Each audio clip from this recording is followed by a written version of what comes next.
Rise, Meg. The Force will be with you.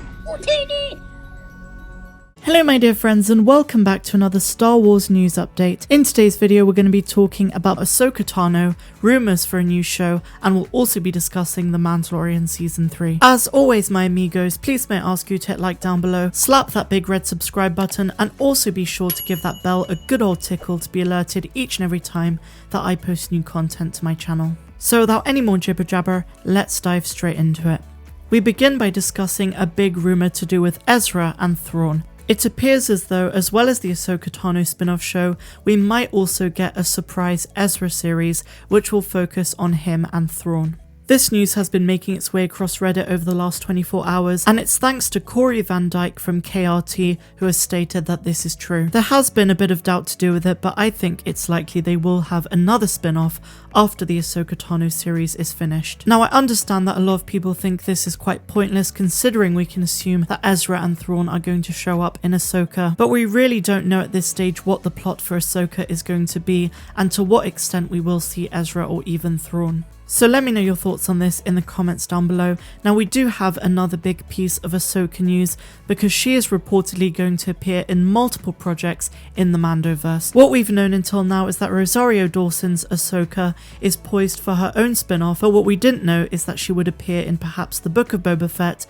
The Mandalorian Season 3, and or Rangers of the New Republic. Again, these are all just rumours, but it seems likely that she's going to appear in more than one place. This is backed up by the fact that Jon Favreau and Dave Filoni are working on several of these projects, so it seems as though we are going to have a cross-collaboration in the Mando-verse, and in my opinion it's going to make a lot more sense when we get our next instalment of Mandalorian material, or material to do with the Mando-verse. In this case it's going to be the Book of Boba Fett, which drops in December. Now then my friends, on the subject of Star Wars crossovers, as you're probably aware at this stage there is a big rumour going around that Obi-Wan Kenobi is going to appear in Cassian Andor. But this article takes it a step further and asks the question, what role is he going to play if he shows up in the series?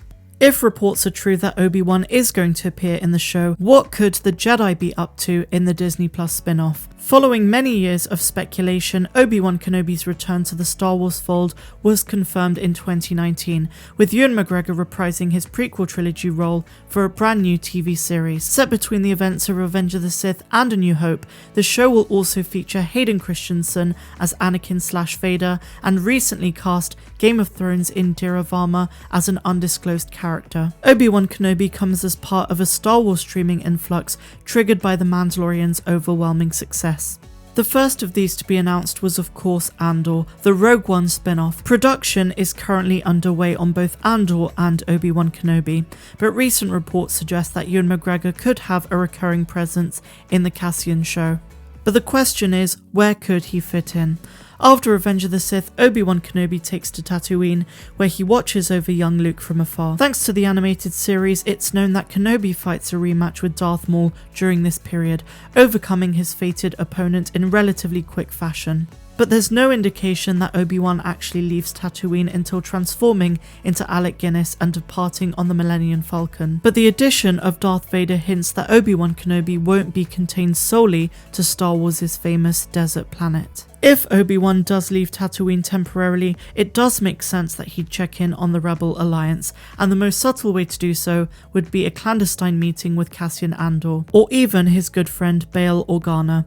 Maybe the former Jedi wishes to keep informed on the Empire's movements, or he could be providing Andor with intel undercover through the Force. As an intelligence officer, Cassian is the perfect go-between for Obi-Wan to liaise with the rebellion without announcing himself in a way that would draw attention to Luke's hiding place. This cooperative relationship could still develop even if Obi-Wan remains stationed on Tatooine. If anyone would hear a rumour of a Jedi in exile, it would be Cassian Andor, and the rebel spy may even visit the planet in order to try and enlist the fabled soldier. He wouldn't succeed, but maybe Ewan McGregor's character is kind enough to lend advice from his Tatooine hut.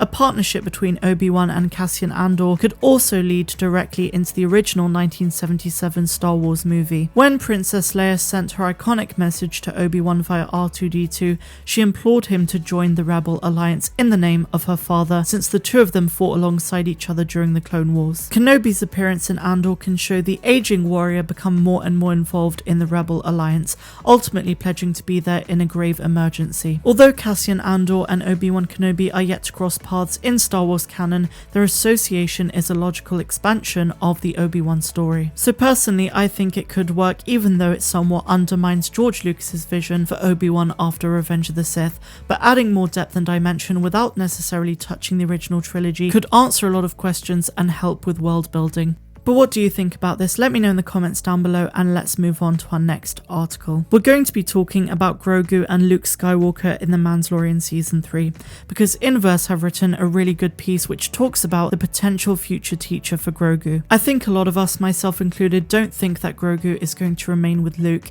and he will eventually reunite with Din Djarin, but they could go a different direction and bring someone into the show that we haven't seen in live action before. I'm of course talking about Kyle Katarn. He is certainly someone familiar for all long-time Star Wars video game enthusiasts. Kyle was first introduced in the Dark Forces series, which shows his journey from Imperial Stormtrooper to gun for hire. In Dark Forces Jedi Knight, Kyle meets a Jedi ghost and discovers his own Force sensitivity. Kyle trains himself to become a Jedi, apparently not needing a master of any kind. In fact, when Luke Skywalker offers to train him, Kyle declines. Kyle Katarn's informal use of the Force turns out to be a very dangerous idea. After striking up a partnership with Mara Jade where they teach each other the ways of the Force, Kyle stumbles across Sith ruins that put him under the dark side's control. It's not until he's almost slain Mara Jade that he snaps out of it. In time, he goes on to become a proper Jedi Master, taking on 2 apprentices of his own. When one of them falls to the dark side, he reaches out and offers forgiveness because he's been there too. And this is what perhaps makes him a perfect instructor for Grogu. In Ahsoka's spotlight moment of Season 2, she tells Din Djarin that there is a lot of fear and anger inside of Grogu, so much so that she can't risk training him. Luke Skywalker is probably the most renowned Jedi Master, but he doesn't know the fear that falling to the dark side instills in a person. Even though Luke had Darth Vader for a father, he doesn't know it firsthand. Kyle, on the other hand, has been there himself. As Grogu's teacher, he could provide the informal training that the young one requires, and maybe even let Din Djarin stick around, foregoing the usual Jedi rules about attachment. It seems as though Grogu's path has been very informal and very unorthodox until this point. What makes his Jedi training any different? He will need someone like Kyle Katarn to understand his particular needs. And I completely agree, and I can see a lot of Star Wars fans being very excited about the prospect of him coming into live action. But again, this is all just speculation, and we simply don't know where The Mandalorian Season 3 will take us. So my dear friends, that is all of the news I have for you today. I really hope you enjoyed this one, and if you did, please be sure to give me a big fat thumbs up, subscribe to the channel if you're new, and also if you're feeling generous, please consider becoming a patron. For just $2 a month, you get exclusive access to content that's not found here on this channel. I'm Star Wars Meg, wishing you all a phenomenal rest of the day, no matter where you dwell in the galaxy. Have a good one.